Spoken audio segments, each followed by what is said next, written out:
웨스트민스터 신앙고백 37번째 시간입니다. 21장 5항부터 6항까지의 내용을 나누겠습니다. 하나님께서 정하신 예배 요소들이라는 제목으로 같이 말씀을 나누도록 하겠습니다.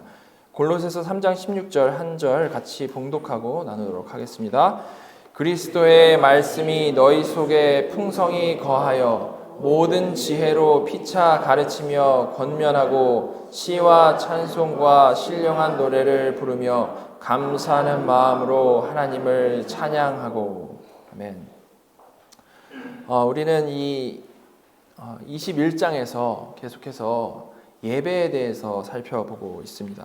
지난주에는 먼저 이 십계명을 우리가 생각을 하면서요, 예배에 대해서 생각을 해봤는데, 일단 이 십계명의 1계명, 너는 나 외에는 다른 신을 내게 두지 말라라는 이 말씀은 우리의 이 예배 대상이요, 분명히 성경의 그 하나님, 삼위일체 하나님이셔야 한다라는 것을 말씀하는 것이라고 했습니다. 아무리 우리가 열심으로 진심으로 예배한다 할지라도 그 대상이 성경의 그 하나님이 아니시고 자기 상상 가운데 있는 어떤 그냥 좋은 신이라면 그것은 예배가 아니고 1계명을 범하고 있는 것이라고 했죠. 자, 그리고 2계명에 너를 위하여 새긴 우상을 만들지 말라라는 이 말씀은 단순히 우상을 형상화시키면 안 된다라는 그 말만 하는 것이 아니고 영이신 하나님을 스스로 고안한 다른 방법으로 예배하면 안 된다라는 그런 의미를 담은 말씀이라고 했습니다. 이미 첫 시간에 나오는 대로 예배는요, 성령 안에서 진리 안에서 드려야 하는 것이 예배인 것인데, 그게 아니고 스스로 그냥 효과적이라고 생각하는 방식을 고안해가지고 자기 마음대로 예배하게 되면 그것이 곧 우상을 만드는 행위라고 했죠. 그렇죠? 따라서 우리가 정말 하나님이 원하시는 예배, 하나님께서 기뻐 받으시는 그러한 예배를 드리기 위해서는 성경에 게시된 이 예배의 요소들을 분명히 지키면서 그에 따라 예배해야 한다라고 말씀을 한 것입니다. 그래서 그 첫 번째로 이제 지난주에 그 요소에 대해서 너무나도 중요한 기도에 대해서 나눴던 거죠. 기도가 왜 가장 먼저 설명됐다라고 했습니까? 간단히 말해서 예배에서 기도는 우리의 기본적인 마음 자세이기 때문에 그렇습니다.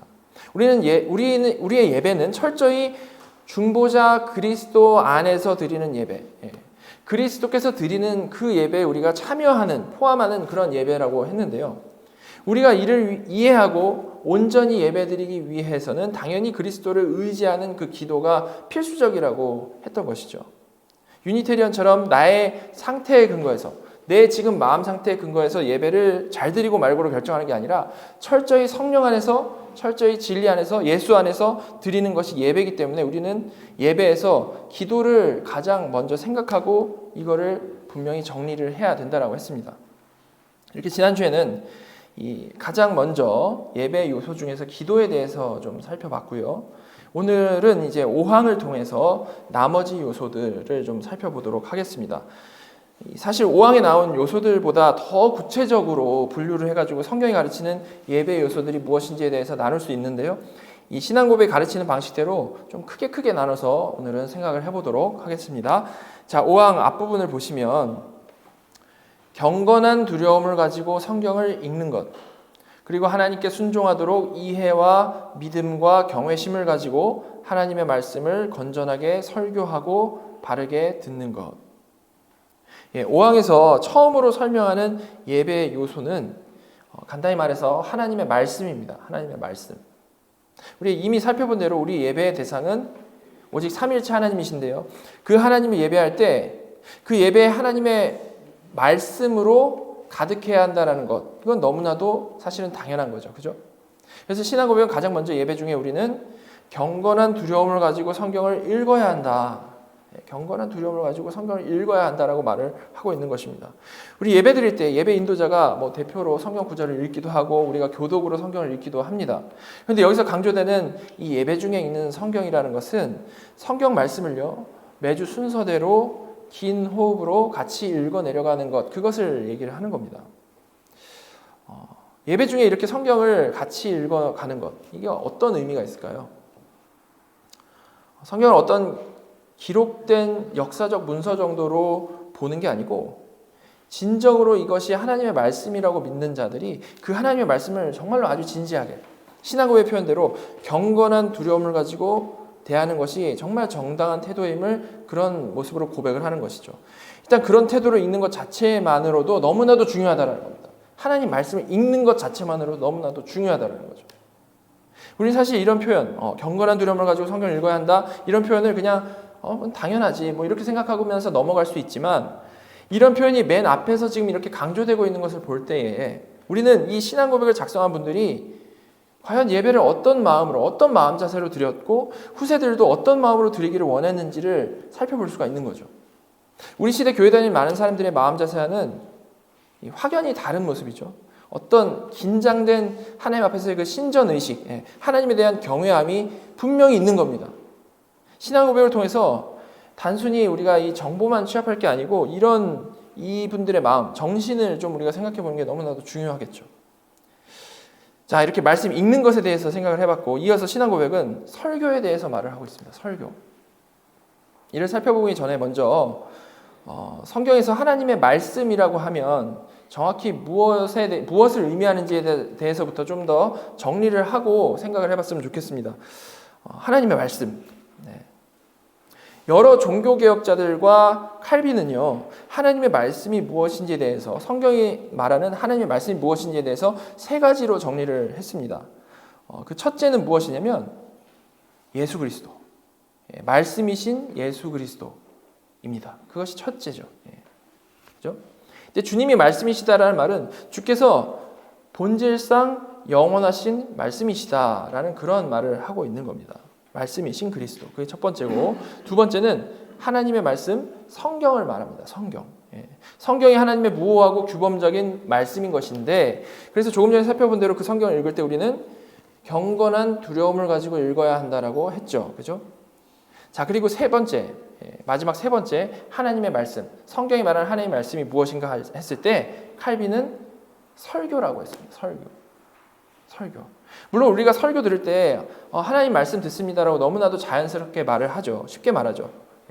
하나님이신 예수님, 기록된 하나님의 말씀이 성경과, 근데 지금 이 설교가 다 같이 하나님의 말씀이다라고 정리되고 있는 것 한번 생각해 보신 적 있습니까?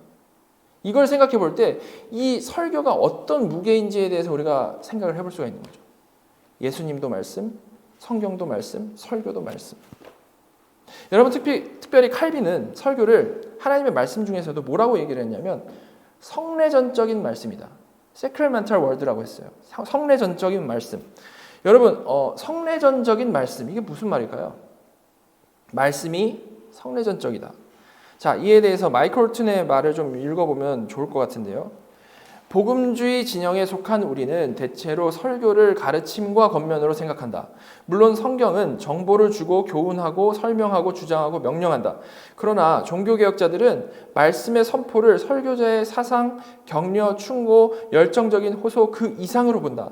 하나님은 자신이 선포하신 말씀을 통해 단지 우리가 일으키면 일어날 일에 관해 말씀하시는 것이 아니고 실제로 말씀으로 그 일이 일어나게 하신다.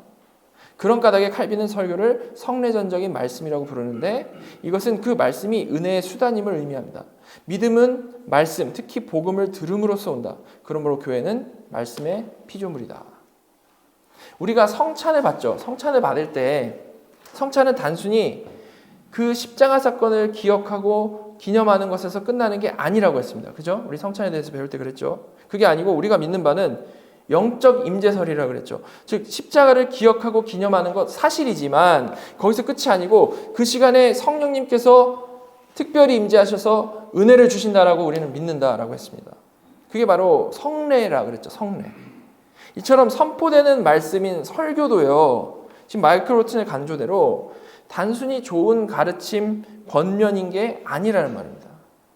설교를 통해 말씀을 이해하고 깨닫고 가르침을 받는 것이 매우 중요한 부분이죠. 당연히 너무 중요한 부분이지만 단지 그게 전부가 아니고 하나님께서는 그 설교를 통해 실제로 그 일이 일어나게 하신다는 거죠. 이 설교라는 수단을 통해서. 성찬에서 성령님이 은혜를 주시는 것처럼 하나님께서 설교를 통해서 분명히 일하신다라는 겁니다. 분명히 일하신다. 매우 성례전적이죠. 그죠? 바로 그런 의미에서 로마서 10장 17절에 믿음은 들음에서 나며 들음은 그리스도의 말씀으로 말미암았느니라의 그 정확한 적용이 되는 순간이 바로 설교의 시간이라는 겁니다. 그 적용. 선포되는 말씀을 우리가 듣게 될 때에 성령님께서 우리 안에서 믿음을 창조하신다는 것이죠. 자, 이에 대해서 웨스트민스터 대의리 문답은 또 자세히 설명을 하는데요. 대의리 문답 155문을 보시면 이렇게 묻습니다. 말씀이 어떻게 구원을 위하여 효력 있게 사용됩니까? 다 하나님의 영은 말씀을 읽는 것, 특히 말씀의 설교를 효력 있는 방편으로 삼아 죄인들을 깨닫게 하고 책망하며 겸손하게 하실 뿐만 아니라 그들을 자신들로부터 나오게 하여 그리스도께로 이끄시며 그분의 형상을 본받게 하시고 그분의 뜻에 복종하게 하시며 유혹과 부패에 대항하여 그들을 강하게 하시고 은혜 안에서 자라게 하시며 믿음으로 말미암아 구원에 이르도록 그들의 마음을 거룩함과 위로로 견고하게 세워 가십니다. 이렇게 말씀이 이 설교를 통해서 선포가 될 때에 분명히 성령님께서 일하신다.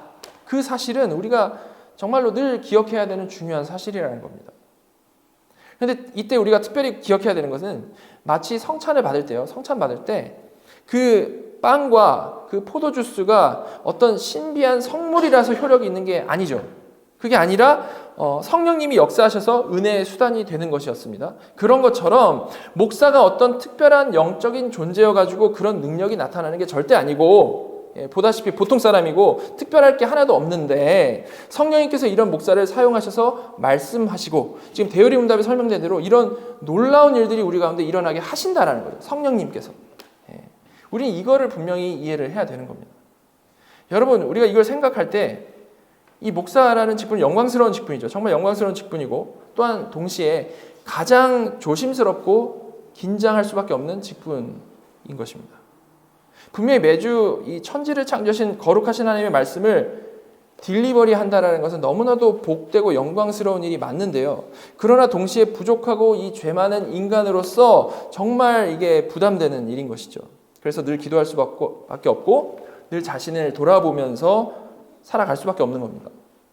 자, 이런 생각을 가지고 다시 이 설교에 대한 신앙 고백의 표현 다시 한번 보시면 우리 신앙 고백 표현을 다시 보시면 하나님께 순종하도록 이해와 믿음과 경외심을 가지고 하나님의 말씀을 건전하게 설교하고 바르게 듣는 것.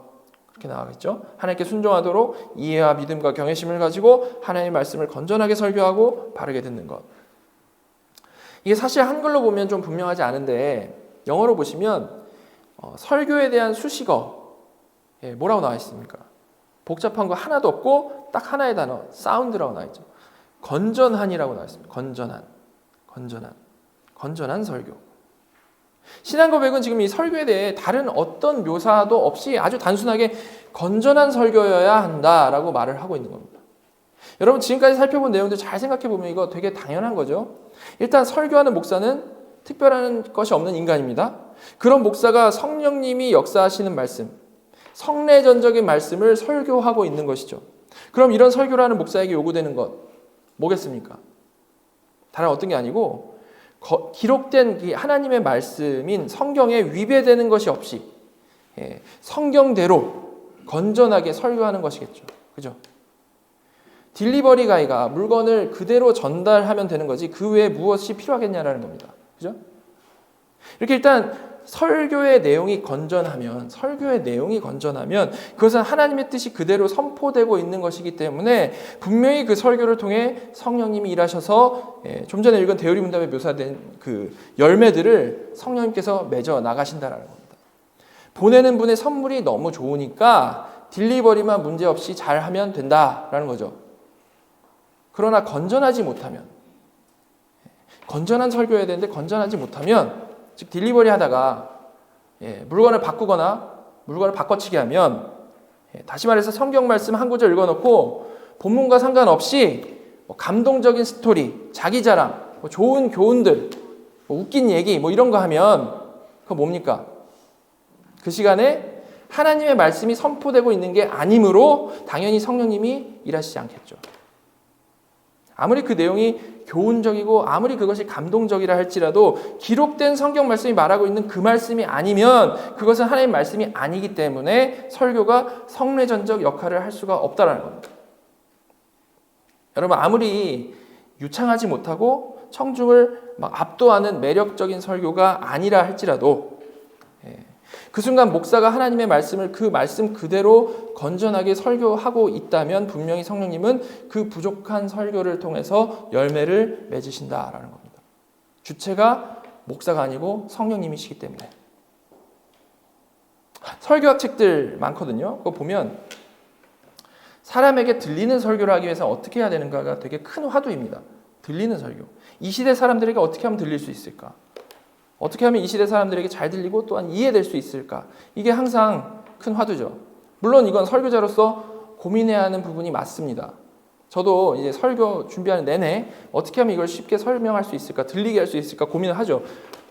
그러나 건전하지 못한 설교, 즉 성경 말씀의 내용이 선포되지 않는 설교는요, 설교 자체가 기본적으로 아니기 때문에 그렇게 내용이 잘못된 상태에서 들리고 말고는 사실 중요한 게 아니라는 말입니다. 설교는 무조건 하나님의 말씀에 선포해야 된다는 거죠. 그 내용이 성경을 그대로 강해하고 있는 것이든 그 내용의 요약을 전하는 주제 설교나 지금 하는 것처럼 교리 설교든 하나님의 말씀, 하나님의 뜻을 전하는 그 설교여야 된다는 겁니다. 여러분, 이걸 정말 진지하게 우리가 좀 생각을 하고 이에 좀 부담을 가지고 있는 설교자가 되어야 하는데, 그런 설교자는 절대 설교 시간에 막 쓸데없는 얘기, 자기만의 막 개똥 철학을 풀어낼 수가 없는 거죠. 여러분, 일주일에 이게 잘 생각해 보시면 겨우 30분에서 1시간입니다. 일주일에 겨우 30분에서 1시간. 사람들이 하나님의 성례전적 말씀을 듣기 위해 그 시간에 앉아 있는 건데요. 거기서 그런 쓸데없는 이야기로 시간을 버린다면 그거는 정말 안타까운 정도가 아니라 큰 죄를 짓고 있는 것이죠.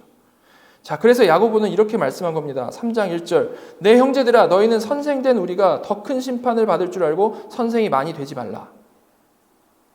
이렇게 설교자가 어떤 설교를 하는가는 너무나도 중요하기 때문에, 자, 대요리 문답도 이에 대해서 명백히 설명합니다. 대요리 문답 159문입니다.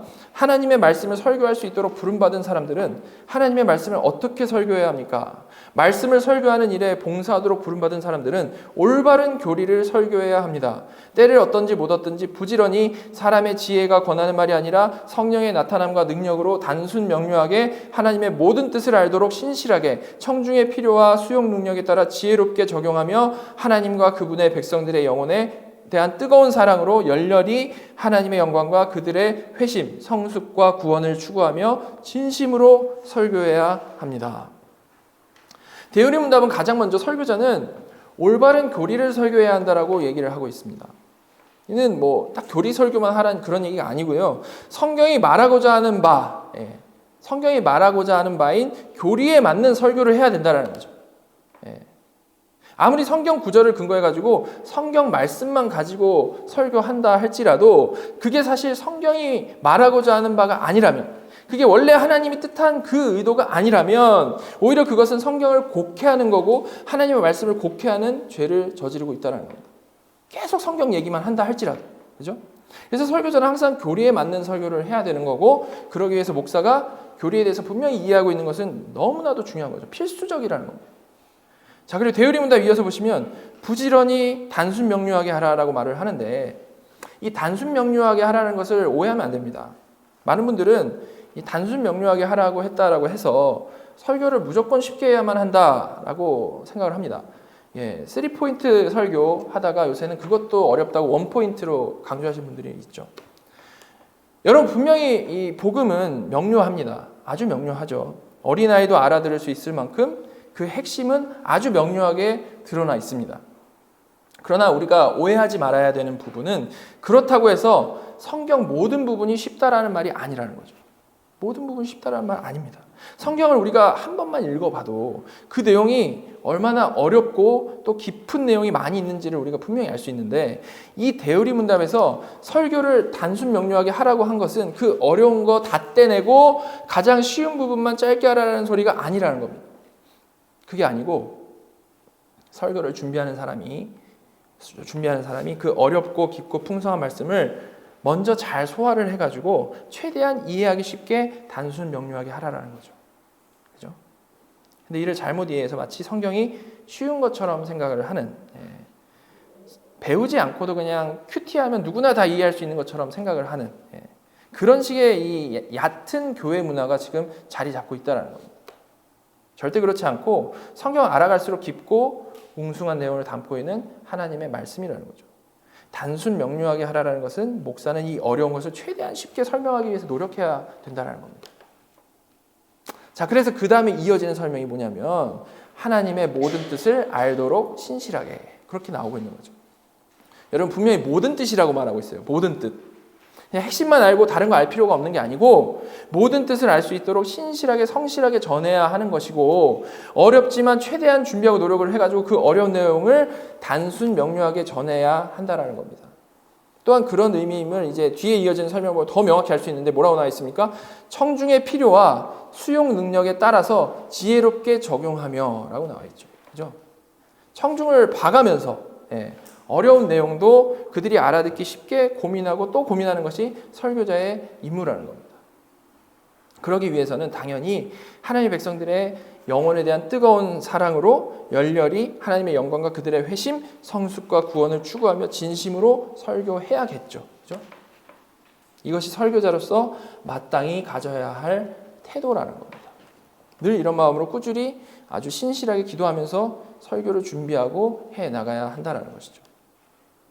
자, 그런데 다시 이제 신앙고백 5항을 조금 전에 읽었던 부분을 다시 보시면 우리가 건전하게 설교하는 것과 같이 강조되고 있는 게 있습니다. 영어로 보시면 동일한 무게로 강조되고 있는 것을 확인을 할 수가 있는데 뭡니까? 바르게 듣는 것. 바르게 듣는 것. 자, 다시 읽어보겠습니다. 하나님께 순종하도록 이해와 믿음과 경외심을 가지고 하나님의 말씀을 건전하게 설교하고 바르게 듣는 것. 우리말로 명확하지가 않은데 영어로 보시면 건전하게 설교하는 것과 바르게 듣는 것이 동일하게 병행이 되고 있고요. 이 둘을 같이 설명하는 표현이 하나님께 순종하도록 이해와 믿음과 경외심을 가지고라는 것을 알 수가 있습니다. 자, 여러분은 이에 대해서 바르게 듣는 것, 이에 대해서 진지하게 생각해 보신 적이 있습니까? 지금 이 시대 교인들이 너무나도 당연스럽게 빠져있는 잘못된 태도는요, 설교를 들을 때 하나님의 말씀으로 듣기보다는 어떤 지켜보는 관중, 좋은 학원 강의를 듣는 자세로 설교를 듣는다라는 겁니다. 여러분 TV 보면 음악 프로그램, 오디션 프로그램 이런 거 되게 많지 않습니까? 그런 오디션 프로그램 보면 참석하는 자들을 이제 평가하는 청중들이 나오는데 이들을 뭐라고 합니까? 청중평가단. 그죠?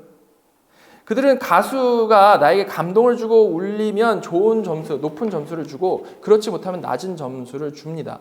이거 음악 프로그램에서는 뭐 합당한 방식이겠죠. 그죠? 그런데 설교에도 이런 태도가 맞을까라는 겁니다. 절대 그렇지가 않죠. 그러나 실제로는 수많은 사람들이 나에게 감동되면 은혜 받았다고 하면서 좋은 점수를 주고 나에게 거슬리면 불쾌해하면서 낮은 점수를 줍니다. 물론 점수 줬다고 표현은 안 하지만 너무 당연하게 이런 분위기가 형성되는 거죠. 여러분, 왜 이런 문화가 형성됐을까? 여러 가지 이유가 있겠죠. 근데 일단 무엇보다도 목사들의 잘못이 큽니다. 어떻게든 큰 교회가 되기 위해서 안달이 나가지고 사람들을 소위 은혜 받게 하는 것에만 모든 초점이 있다 보니까, 소위 은혜 받는 것에만 모든 초점이 있다 보니까 말씀을 전해도 사람들이 소위 은혜 받는 데에 거슬리는 내용은 다 빼버리는 겁니다. 그러면서 말씀이 위로가 돼야 된다라고 말하면서 거기서 정당성을 찾고 오로지 듣기 좋은 말만 골라서 하는 거죠. 그리고 서로 교인을 끌려고 이제 막 경쟁적으로 달콤한 말을 하는 겁니다. 여러분, 달콤한 말이라는 거는 단순히 막 기복주의적인 설교 그것만 말하는 게 아닙니다. 설교의 내용이요, 설령 매우 이게 성경적인 내용을 다루고 있다 할지라도, 정말 성경을 가지고 하고 있다 할지라도 성경 전체가 가르치는 내용을 가감없이 설교를 하지를 않고 그 중에 듣기 좋은 말만 골라서 하는 것은 똑같이 잘못된 설교라는 거죠. 그 한편의 설교는 맞을지 몰라요. 몸에 좋은 음식이 있다고 해가지고 계속 그것만 먹으면 몸이 나빠지지 않겠습니까? 그죠? 그와 마찬가지라는 겁니다. 그럼에도 그렇게 거슬리지 않는 내용만 골라서 설교하는 사람들이 많이 있고요. 그러다 보니까 그런 설교를 듣는 사람에게 하나님의 이미지가 어떻겠습니까? 당연히 나를 어떻게든 즐겁게 해주는 분. 주일날마다 내 비위 맞춰주는 분으로 전락할 수밖에 없는 거죠. 사람들이 오랫동안 교회 다니면서 이런 어떻게 보면 조작된 분위기에 이게 중독이 돼가지고 그런 사람들에게 이제 죄에 대한 설교, 자기 부인, 뭐 지옥에 대한 설교 이런 거 하는 것은 당연히 이제 바로 교인 수 감소에 영향을 미칠 수밖에 없는 상황이 돼버린 겁니다. 이런 주제들은 원래 성경을 균형 있게 설교하게 되면 당연히 다뤄질 수밖에 없는 그런 주제들인데 다들 이 듣기 편한 말에 중독이 되어 있다 보니까 이런 설교를 하면 어떤 특이한 목사, 괴팍한 목사처럼 여겨지게 되는 거죠. 이 시대의 분위기가 말입니다. 그리고 이런 상황에서 유튜브 같은 온라인이 활성화되면서 이 전 세계적으로 설교 경쟁이 가속화되어 버렸습니다. 사실 이 목사님들도 각자마다 잘하는 부분이 있고 못하는 부분이 있을 수밖에 없는데 근데 온라인에서 이제 잘하는 부분들만 취사 선택해가지고 들을 수 있는 그러한 상황이 돼버린 거죠. 그럼 당연히 집밥이 맛이 없겠죠. 그렇죠? 물론 온라인으로도 좋은 설교 들으면 너무나도 좋은 겁니다. 그걸 말하는 게 아니고 그러나 그럼에도 그렇게 쉽게 설교를 들을 수 있게 되면서 생기게 된 문제는 사실 설교는 철저히 이 예배 세팅에서 하나님의 말씀으로 들어야 되는 건데요. 유튜브 설교 들으면서 사람들이 설교를 그냥 학원 강의같이 생각하게 된 게 너무나도 가속화되어 버렸다는 겁니다. 그리고 그렇게 되다 보니까 자연스럽게 생기게 된 태도가 뭡니까? 집에서 잠옷 입고 소파에 앉아가지고 1.5배속으로 돌리면서 커피 마시면서 잠깐 스톱도 하다가 뒤로 감기 하다가 이렇게 듣는 게 자연스럽게 된 거죠. 거기다가 늘 이제 자기 주관대로 자기 좋은 것만 막 골라 듣다 보니까 자연스럽게 편식이 돼가지고 가지고 있는 신학들이 다 기형이 되는 겁니다. 내가 좋은 것만 들으니까. 우리가 지금 신앙 고백 살펴보는 것처럼 우리가 신학을 전체적으로 골고루 다 이해를 해야 되는데 전혀 그런 균형이 없이 그냥 한두 가지 자기가 꽂힌 부분만 들어가지고 그 단편적인 지식으로 모든 것을 평가하는 그런 사람들로 굳어지게 되는 거죠. 그러니까 이런 잘못된 풍토에서 당연히 나타날 수밖에 없는 현상이 뭡니까? 교회에서 설교를 들어도 이를 선포되는 하나님의 말씀으로 경외심을 가지고 듣는 게 아니고 판단자, 심판자, 청중평가단으로 듣는 겁니다. 그리고 듣다가 별로면 집에서 하던 대로 2배 감기 아니면 빨리 넘기 이런 거 하고 싶은데 못하니까 화가 쌓이는 거예요. 여러분 제가 자주 이야기한 적이 있지만 집에 앉아서 우리가 설교 딱 듣고 있으면요. 온라인으로 듣고 있으면 마치 이거 대단한 깨달음을 가진 것처럼 착각하게 됩니다. 스스로 신앙의 깊은 수준에 오른 것 같다라는 착각을 할 수밖에 없죠. 그러나 사실 전혀 그렇지가 않다는 겁니다. 그죠? 전혀 그렇지 않습니다. 우리는 교회에 나와서 예배 가운데 설교로 말씀하시는 하나님의 책망을 들어야 되는 것이고 교회에 나가서 마음에 안 드는 사람과도 부대끼면서 철이철을 날카롭게 하듯이 서로를 다듬는 도구가 돼야 되는 것이고 또한 자기도 그를 통해서 다듬어져야 하는 겁니다. 그게 실력이죠. 그죠? 그런 예배가 되고 교회 생활이 될 때 우리는 진짜 자신을 돌아보게 되고 진짜 회개를 할 수가 있는 것이지 막 인터넷 학원 강의 듣듯이 집에 앉아서는 절대 그런 일이 일어나지 않을 수밖에 없다는 겁니다. 좋은 설교 들으니까 머리로 이해하겠죠? 그러나 그게 나의 실력이 아니라는 겁니다. 여러분 디모데후서에 이런 말씀이 있습니다. 4장 3절과 4절. 때가 이르리니 사람이 바른 교훈을 받지 아니하며 귀가 가려워서 자신의 사욕을 따를 스승을 많이 두고 또 그 귀를 진리에서 돌이켜 허탄한 이야기를 따르리라. 이 시대 사람들은 바른 교훈을 받지 않습니다. 그게 문화죠. 그게 단지 그냥 뭐 이단을 따라가서 그런 게 아니고 철저히 소비자 중심적인 사고방식. 유튜브 앞에 앉아서 채널을 돌릴 모든 주권을 가진 그 마음의 태도, 그 마음의 태도가 하나님의 말씀을 못 듣게 해서 그렇다는 겁니다. 우리가 유튜브 볼 때 거슬리는 내용 나오면 바로 돌려버리고 AI는 또 이걸 인식해가지고 내가 좋아하는 것만 추천해가지고 영상을 보여줍니다. 그렇죠? 물론 뭐 우리가 하루 종일 유튜브로 설교를 들을 수도 있겠지만 그러나 문제는 그게 언제나 내가 선택한 내가 듣고 싶은 내용이라는 데 있다는 겁니다. 이를 3절에서 뭐라고 하는 겁니까? 자기 사욕을 따를 스승을 많이 둔다라고 표현을 하고 있는 거죠. 자, 스승인데 원래 스승은 뭡니까? 스승한테 배우는 거죠. 배워야 하는데 자기 사욕을 채워주는 스승을 많이 둔다라는 겁니다. 지금으로 말하면 어떻게 보면 유튜브 스승들이죠. 그죠? 그분들이 잘못한 게 아니라 그 시스템 자체가 내가 골라 듣는 그 시스템 자체가 이렇게 만들었다는 겁니다. 그리고 진리를 안 듣고 허탄한 이야기를 따른다라고 말씀을 하죠. 지금 딱 우리 시대 상황에 그대로 묘사되고 있는 모습이라는 겁니다. 여러분, 이전에는 이러고 싶어도 사람의 죄성이 이러고 싶어도 기술이 안 되고 상황이 안 돼서 그러지를 못했죠. 주일날 듣기 싫어도 앉아서 듣는 거 외에는 다른 방도가 없었습니다. 그러나 이제는 모든 주권을 각자가 갖게 되어버렸기 때문에 사람의 죄성은 우리를 자라게 하는 예배 가운데 이 선포되는 설교, 이 건전한 하나님의 말씀을 자꾸 회피하게 하는 겁니다. 자꾸 회피하게. 그리고 그렇게 편식을 하면서도 온라인으로 들으니까 신앙생활 잘하고 있다라고 착각이 파져 있고, 그 착각은 모두를 판단자로 만들어서 교회 와서도 아까 말씀드린 대로 청중평가단으로 앉아 있다는 거죠. 여러분, 이게 정말 심각한 상황인 겁니다. 정말 심각한 상황이에요. 내용 이전에 기본적으로 이 마음 태도가 잘못됐다는 겁니다. 이 시대를 살아가는 우리는 모두 다 이런 문화에 어느 정도 중독이 되어 있는데요.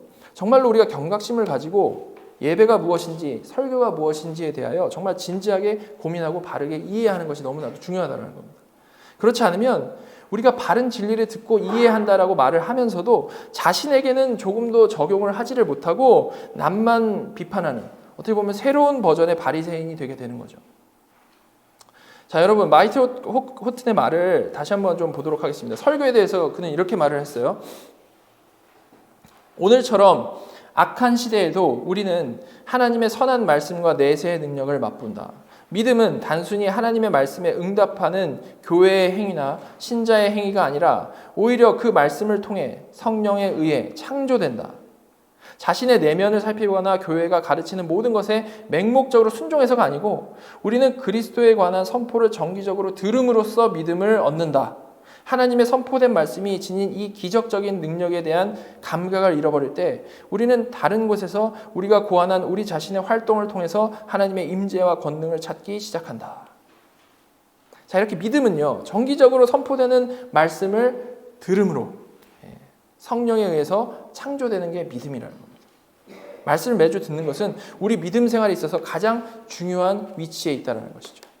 그런 의미에서도 하나님을 매주 우리가 온전하게 예배하지 못하면 신앙생활을 제대로 할 수 없는 것이 너무나도 당연하다라는 것입니다. 여러분, 설교자가 건전한 설교를 하기 위해서 최선을 다하는 만큼요, 설교를 듣는 성도들도 그 말씀을 하나님의 말씀으로 바르게 듣기 위해서 최선을 다해야 한다는 것을 정말 마음에 새기실 수 있기를 바랍니다. 설교자든 회중이든 예배에 참석하는 모든 사람은 각자의 자리에서 정말로 성령 안에서 최선을 다해가지고 이해와 믿음과 경외심을 가지고 온전히 하나님을 예배해야 한다는 것이죠. 자, 그리고 이제 신앙고백 이어서 이렇게 말합니다. 은혜로운 마음으로 시편을 노래하는 것, 또한 그리스도께서 제정하신 성례를 적절하게 시행하고 합당하게 받는 이 모두는 하나님께 드리는 통상적인 종교의 예배의 모든 요소들이다. 예배 가운데 시편을 노래하는 것과 성례의 적절한 시행까지를 신앙고백은 이 통상적인 예배 요소들이다라고 설명을 하고 있습니다. 그죠? 이 중에 이제 성례는 앞으로 우리 신앙고백 뒷부분에 나올 챕터를 통해서 우리가 좀 더 살펴볼 거니까 그때 좀 구체적으로 보고요. 시편을 노래하는 것에 대해서 좀 간략히 생각을 해보도록 하겠습니다. 일단 신앙고백에서 시편을 노래한다라고만 말을 하고 있는 것은 부를 수 있는 찬양의 범위를 넓혔을 때에 맞게 될 혼란스러운 사항들을 고려해서라고 봅니다.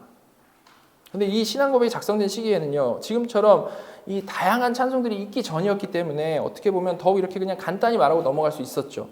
그러나 이 시작하면서 읽은 골로새서 다시 보시면 3장 16절, 그리스도의 말씀이 너희 속에 풍성히 거하여 모든 지혜로 피차 가르치며 권면하고 시와 찬송과 신령한 노래를 부르며 감사하는 마음으로 하나님을 찬양하고, 또 에베소서에서도 5장 19절, 시와 찬송과 신령한 노래들로 서로 화답하며 너희의 마음으로 주께 노래하며 찬송하며, 그렇게 말씀을 합니다.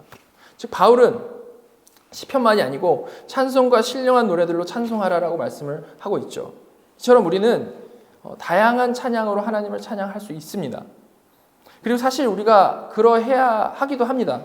왜냐하면 우리가 사실 시편만으로 찬송을 하게 되면 분명히 이게 성경 말씀으로만 찬양한다는 유익이 있습니다. 그래서 저도 시편 찬송을 자꾸 많이 적용을 하고 싶습니다. 그렇지만 사실 시편은요, 언제 기록된 말씀입니까? 예수님 이전이죠. 그죠? 시편은 이렇게 구약에 기록된 예표적인 말씀이라는 겁니다. 기본적으로. 그러다 보니까 그리스도께서 성취하신 일을 직접적으로 찬양하는 데는 한계가 있을 수밖에 없다는 거죠.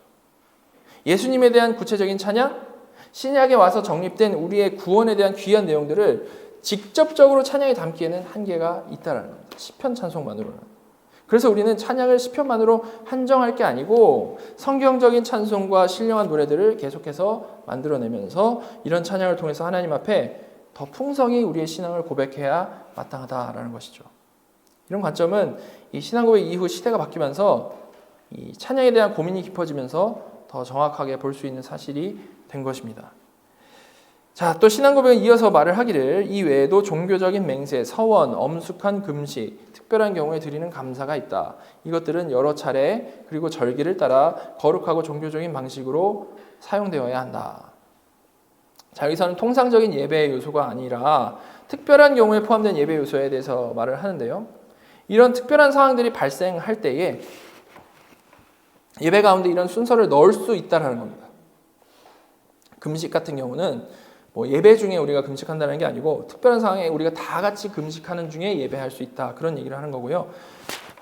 이 외에 맹세와 서원도 그런데 이 맹세 서원에 대해서는 이 성례처럼 뒤에 또 챕터가 따로 있습니다. 그때 우리가 좀 더 자세히 보고 지금은 넘어가도록 하겠습니다. 자, 이어진 6항 보시면 복음 시대 아래서는 기도나 종교적인 예배의 어떤 다른 요소들도 그것이 시행되고 있는 장소에 얽매여 있거나 어떤 장소를 겨냥하고 있지 않다. 그리고 어떤 장소냐에 따라서 더 잘 받아들여지는 것도 아니다. 하나님은 모든 곳에서 영과 진리로 예배 받으셔야 한다. 지금 우리가 살아가고 있는 이 시대는 그리스도께서 십자가에서 다 이루시고 부활 승천하셔가지고 참으로 자유한 시대입니다. 그죠? 더 이상 그리스도를 예표하던 성막 성전의 그 법도에 얽매일 필요가 없죠. 따라서 우리는 더 이상 어떤 특정한 장소에 얽매일 필요가 없는 겁니다. 그래서 우리는 우리가 지금 예배드리고 있는 장소를 예배당, 교회당이라고 하는 거지 성전이라고 하지 않는 거죠. 그죠? 그래서 단지 유용한 장소인 것이지 이 장소 자체에 어떤 특별한 의미가 있는 건 아니라는 겁니다.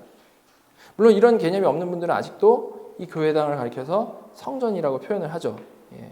메인 성전, 제1성전, 제2성전, 메인 생츄리 이렇게 얘기를 하죠.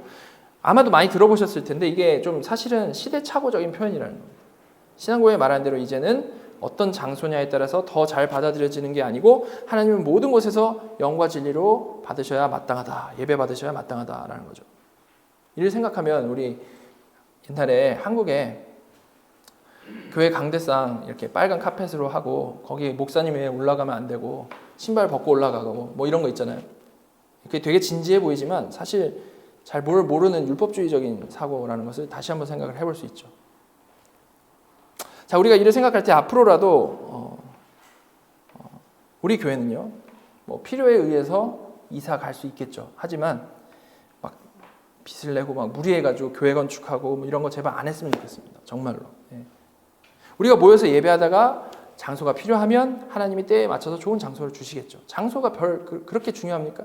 예, 필요하니까 쓰는 거죠. 그죠? 잘하고 있으면 본부에서 알아서 챙겨주시겠죠. 그죠? 아니면 또 그대로 해도 되고요. 예, 어떤 방향이든 선하신 하나님의 인도하심을 믿는 믿음으로 우리 교회는 앞으로 좀 이렇게 쓸데없는 데 힘 빼는 것을 안 할 수 있으면 참 좋겠습니다. 자, 그리고 이제 신앙고백 이어서 보시면 모든 곳에서 영과 진리로 예배해야 한다라고 할 때 그 모든 곳이 어디를 말하는지에 대해서 구체적인 설명이 나옵니다. 매일 개인의 가정에서 그리고 각 개인이 홀로 은밀한 곳에서 예배해야 하며 공적 모임에서는 더 엄숙하게 예배해야 한다. 하나님께서 자신의 말씀이나 섭리에 의해 예배로 부르실 때에 부주의나 고의로 무시하거나 저버리면 안 된다. 그 모든 곳에서 드릴 수 있는 것, 장소에 매이지 않는 것이 우리의 예배라면 우리는 매일 각 가정에서도 드릴 수 있고 또한 은밀히 각자 혼자서도 예배를 드릴 수 있다는 겁니다. 정말로 영과 진리로 예배한다면 어디서나 예배할 수 있다라는 것을 말씀을 하는 거죠. 예배는 정말 높으신 삼위일체 하나님을 만나는 복된 자리인 것인데 그런 귀한 예배를 집에서도 혼자 스스로 드릴 수 있다는 게 얼마나 귀한 특권입니까? 이게 중세 카톨릭에서는 절대 생각할 수 없었던 그러한 개념인 것이죠. 그죠? 성도의 모든 삶이 예배의 삶이라고 하죠. 그런데 우리는 의식적으로 그리고 또한 의도적으로 그렇게 개인적으로 가정별로 예배하는 시간 수시로 가지면서 유익을 누릴 수 있다라는 겁니다. 정말 예배하자라는 거죠. 자, 근데 지금 읽은 이 신앙고백에서 강조하는 부분은 뭐냐면 그렇게 분명히 개인적으로 가족적으로 예배할 수 있지만, 그리고 정말 그런 예배 중요하고 정말로 권하지만, 공적 모임, 우리가 공적으로 모여서 하는 이 예배는 그런 개인적인 예배와는 차별되게 다뤄져야 하고 더 엄숙하게 예배해야 한다는 것을 말씀을 하고 있습니다. 모두 다 예배인 것은 맞는데 주일날 우리가 모여서 드리는 공예배는 분명히 다른 차원의 예배로 생각되어져야만 한다는 거죠. 그리고 그런 공예배에 대해서는 하나님께서 자신의 말씀이나 섭리에 의해서 부르실 때 이를 부주의하게 그리고 고의로 무시하거나 저버리면 안 된다라고 말씀을 하고 있는 거죠. 즉 하나님이 예배하라고 주신 기회를 우리가 소홀히 하지 않고 귀하게 여겨야 한다라는 것을 말씀하여 주시는 겁니다. 자, 이렇게 오늘도 두 항목을 살펴봤는데요. 두 주 전부터 살펴보고 있는 이 예배에 대해서 간단히 생각을 다시 해보면, 정리를 해보면, 일단 예배는 철저히 삼위일체 하나님 중심적이어야 된다는 것과 분명히 그리스도 안에서 드려야 한다는 것, 그거 생각해봤고, 이어서 지난주에 기도를 살펴봤고, 오늘은 성경 말씀과 선포된 말씀, 성리적 말씀이 설교, 그리고 찬양과 그 외의 여러 가지 요소들에 대해서 같이 살펴봤습니다. 이런 여러 가지 예배 요소들을 살펴보면서 이 내용이 분명히 정통교리이죠. 정통교리죠. 지금 정통교리에 대해서 말씀드린 거 아닙니까? 그럼에도 불구하고 실상은 이게 정당하게 고민되어지지도 않고 잘 지켜지지도 않고 있음을 우리가 생각해 볼 수 있었습니다. 많은 사람들이 당연하다고 생각하고 있던 많은 것들이 사실은 성경적이지 않은 잘못된 생각들이었음을 우리가 확인할 수 있었던 거죠. 기본적으로 예배에 대해서 잘못 이해를 하고 있는 사람이 너무나도 많고 잘못된 방식으로 예배에 온 부분이 너무나도 많이 있다는 겁니다. 자, 그럼 이제 잘못된 생각들이 무엇인지 알게 되었고 바르게 예배하는 것, 성경적으로 예배하는 것이 무엇인지를 알게 된 우리가 나아가야 할 방향이 뭐겠습니까? 그게 중요하겠죠. 그것은 정말 더 이상은 그런 잘못된 모습, 잘못된 생각에 빠지지 않고 바르고 성경적인 길로 나아가는 겁니다. 우리의 예배를 가장 성경적인 방향으로 다듬고 발전시켜 나가야 마땅하다라는 거죠. 너무나도 당연한 거 아닙니까? 그죠? 그런데 이게 너무나도 당연하고 쉽게 할 수 있는 말인 건 사실인데 사실 이게 제대로 실천하는 게 되게 어려운 부분입니다. 오래전에 종교개혁 당시에 칼빈이요. 그가 앞으로 이제 사역하게 될 제네바에 딱 도착을 했을 때 처음 받은 인상에 대해서 회상을 하면서 쓴 것이 있는데 이렇게 말을 했다고 합니다. 내가 처음 이 교회에 도착했을 때는 거의 아무것도 없었다. 사람들이 설교를 하고 있었는데 그것이 전부였다. 그들은 우상들을 찾아내 불태운 일에는 능숙했으나 그곳에는 종교개혁은 없었다. 모든 것이 혼란스러웠다. 종교개혁이 분명히 일어났고 사람들에게 로만 카톨릭이 잘못되었다는 것이 설득되어져 갔습니다. 이 상황 자체는 매우 잘 된 거죠. 그죠? 그런데 잘못되었음을 알게 된 사람들의 행동이 로만 카톨릭의 잔재를 불태우는 과격한 행동에 멈춰 있었을 뿐이지 거기서 더 나아가지를 못했다는 겁니다. 진정한 종교 개혁을 해야 되는데 긍정적으로 발전시키고 정착시켜 나가지 못하고 그저 그냥 이전 것에 대한 비판과 파괴로 자신들의 옳음만을 증명을 하고 있었다라는 거죠. 여러분 사실 이거는 종교개혁 때만의 일이 아니죠. 언제나 부수는 것은 쉽고요. 세우는 것은 어려운데요. 사람의 죄성은 항상 부수는 것을 즐깁니다. 그래서 바른 진리에 입문한 사람이 늘 갖게 되는 어떻게 보면 경솔한 행동은 잘못된 것을 앞뒤 안 가리고 비판하고 부수고 조롱하는 거죠. 그게 마치 진리를 수호하는 자의 행동인 것처럼 정의에 불타서 그렇게 행동을 합니다. 그러나 사실 그것은 잘못된 태도라는 거죠. 왜냐하면 그것은 진리 수호라기보다는 그런 식으로 그들을 공격함으로써 사실은 그들보다 나은 나, 자기 의의를 거기서 챙겨 먹고 있는 것이기 때문에 그렇다는 겁니다. 물론 이런 잘못된 것을 비판하는 행동은 분명히 진리의 근거에서 시작된 행동이 맞죠. 어느 정도 깨달았으니까 이런 행동을 하는 겁니다. 하지만 죄가요, 우리의 죄가 정말 심각한 우리의 죄, 정말 너무나도 강한 우리의 죄가 그 진리에 대한 열정을 아주 교묘하게 왜곡해 버린다는 겁니다. 그럼에도 진리의 근거에서 이런 행동을 하다 보니까 대부분 자기 자신의 마음과 행동과 태도가 잘못됐다는 것을 전혀 생각을 하지를 못한다는 거죠. 예를 들어 개혁주의 와서 기복주의 기독교 잘못됐다는 것을 분명히 알았습니다. 그때 사람들은 과거에 자신이 기복주의에 빠져가지고 허송세월한 것에 대한 그 분노와 또한 끓어오르는 정의감이 합쳐져가지고 기복주의를 신랄하게 비판을 합니다. 네, 물론 비판받아야 마땅하죠. 그 안에서 잘못된 길을 가는 사람들에게 분명한 경각심을 줘야 되는 것 마땅한 일입니다. 그러나 정말 교회를 사랑하고 하나님의 마음을 품은 자는요, 절대 거기서 끝나지 않고 더 깊고 더 진지한 생각을 하게 되어 있다는 겁니다. 그게 뭡니까? 그것은 그 기복주의자들을 어찌됐든 복음으로 인도하는 거죠. 복음으로 인도하는 거. 그냥 신랄하게 비판해서 기복주의자들을 조롱하고 그들보다 나은 나를 자랑하고 자랑스러워하는 게 최종 목적이 아니라는 겁니다. 그게 아니고 그냥 그렇게 매번 함으로써 쾌감을 느끼고 끝나는 게 아니고 그 사람들이 바른 복음을 듣고 온전한 신앙생활을 하도록 인도하는 데에 우리는 그 초점이 있다는 겁니다.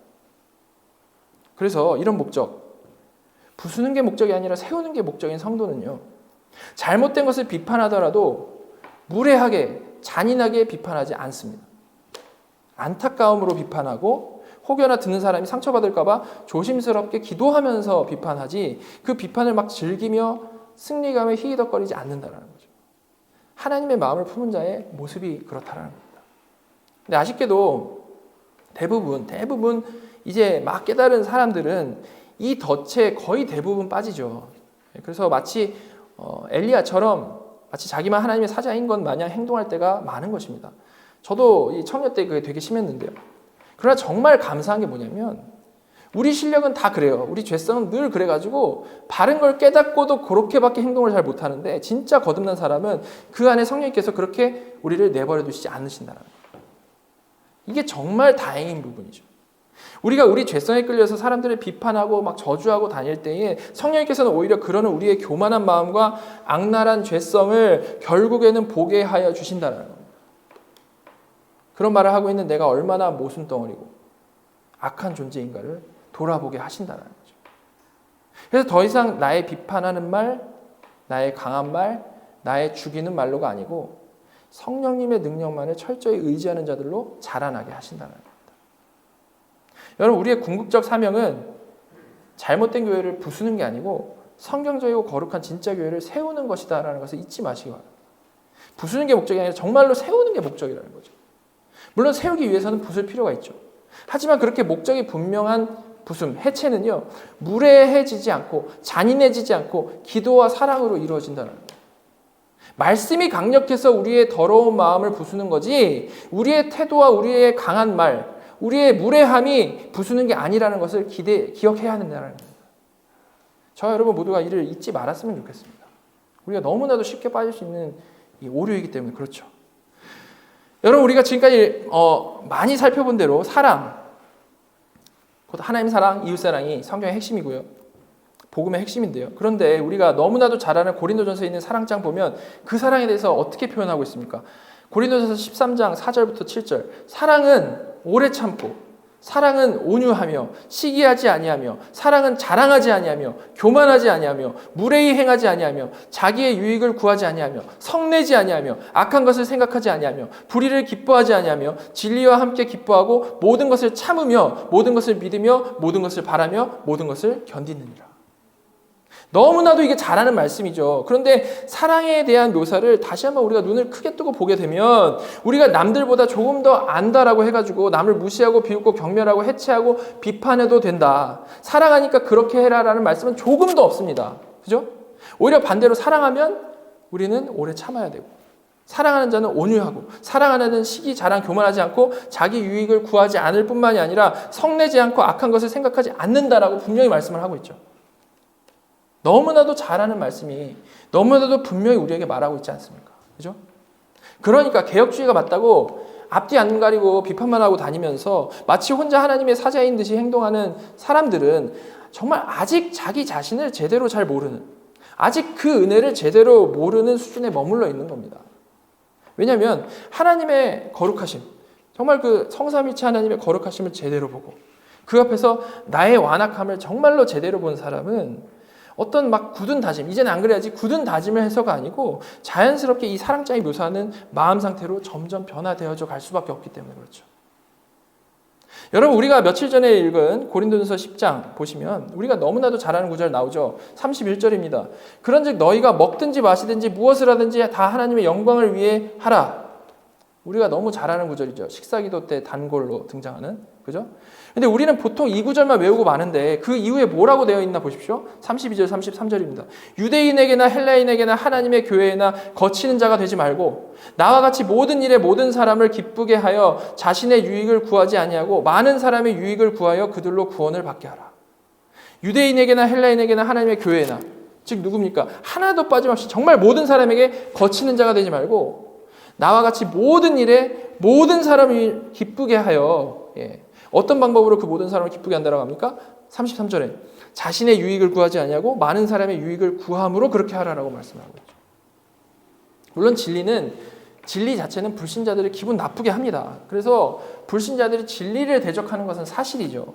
그러나 오히려 그들에게 그 강력한 진리를 전하여 33절 마지막에 나온 대로 그들로 구원을 받게 하기 위하여, 그런 분명한 목적을 위하여서 그 강력한 진리를 전하는 우리의 삶은, 그 강력한 진리를 전하는 우리의 삶은, 우리의 태도는 자신의 유익을 구하지 아니하고 많은 사람의 유익을 구함으로 모든 일에 모든 사람을 기쁘게 하는 모습이어야 한다라는 겁니다. 이게 바로 먹든지 마시든지 무엇을 하든지 다 하나님의 영광을 위해 하는 성도의 경건한 삶이라는 거죠. 진짜 하나님의 높으심과 나의 불가능함을 알고 진짜 복음에 감격한 성도, 하나님의 마음을 품은 성도의 모습은 이러해야 마땅하다는 거예요. 안 되는데 막 억지로 이런 모습을 이뤄내라고 강요하는 게 아니고 정말 예수 안에서, 성령 안에서 살아가면 점점 이런 결과가 맺어지게 된다는 거죠. 그게 거룩해 하시는 성령님의 능력인 겁니다. 자, 여러분, 우리에게서 이런 그리스도를 닮은 모습 나타나기 위하여 그 무엇보다도 먼저 우리는 날마다 말씀 안에서 하나님을 알아가고 또한 나를 알아가고 그를 깨닫게 하신 성령 안에서 순종의 삶을 하루하루 살아가야 할 것입니다. 그런데 우리의 이런 역사가 일어날 수 있도록 하나님께서 마련하신 가장 복된 방법이 바로 뭐냐면 그게 바로 예배라는 거예요. 예배. 따라서 우리는 삶 가운데 그 무엇보다도 예배를 중요시해야 되는 것이고요. 그 예배 가운데 선포되는 하나님의 말씀을 정말 하나님의 말씀으로 듣고 반응을 함으로 진짜 은혜 안에 자라가야 한다는 것입니다. 그리고 그러는 가운데 성도 간에는 하나님께 그렇게 받은 사랑으로 서로 사랑하는, 그냥 무작정 맞는 말로 비판하면서 서로 상처 주는 게 아니고 서로를 살리고 서로를 세우는 그런 정말 복된 성도, 성경적인 교회로 지어져 가야 한다는 것입니다. 우리 모두 같이 이와 같은 소망을 가지고 믿음의 복된 경주를 성실히 경주하는 저와 여러분이 되기를 간절히 소망합니다. 같이 기도하겠습니다. 하나님, 저희가 하나님께 예배하는 것이 얼마나 중요한지를 생각할 수 있게 해주시면 감사드립니다. 저희가 지금 이 세상의 트렌드가 어떻든지 그런 것에 좌우되는 자들이 아니고 정말 성경에 근거하여 하나님이 명하신 예배를 경외함으로 온전히 드리는 저희 모두가 되게 하여 주시옵소서. 매주 허락하여 주신 복된 예배의 시간을 우리가 가볍게 생각하지 않게 하여 주시고 특히 예배 가운데 주시는 하나님의 말씀을 믿음으로 진지하게 듣고 반응하는 저희 모두가 되게 하여 주시옵소서. 하나님, 저희 교회의 예배가 하나님께서 알려주신 방법대로 저희 모두가 감사함과 기쁨으로 한 마음으로 드리는 복된 예배가 되기를 간절히 소망합니다. 그래서 전에는 경험하지 못한 놀라운 은혜를 날이 갈수록 더욱 깊이 경험하고 그로 인해 하나님께 마음 다해 경배하고 영광 돌리는 저희 모두가 되게 하여 주시옵소서. 그리고 저희가 그렇게 알고 경험한 하나님의 그 사랑을 서로 간에 그리고 우리 주변의 이웃들에게 가감없이 전하는 자들 되기를 간절히 바랍니다. 하나님, 그러나 저희들이 무례하고 교만한 마음으로 하지 않게 하여 주시고 고린도전서의 말씀처럼 가장 겸손하고 온유한 모습으로 사랑 가운데 전하는 저희 모두가 되게 하여 주시옵소서. 그래서 그를 통해 열매 맺으시는 성령님의 일하심을 늘 경험하며 이로 인해 감사가 넘치는 복된 인생 되게 하여 주시옵소서. 지금 살아계셔서 우리의 예배를 받으시는 우리 구주 예수 그리스도의 이름으로 감사하며 기도드렸습니다.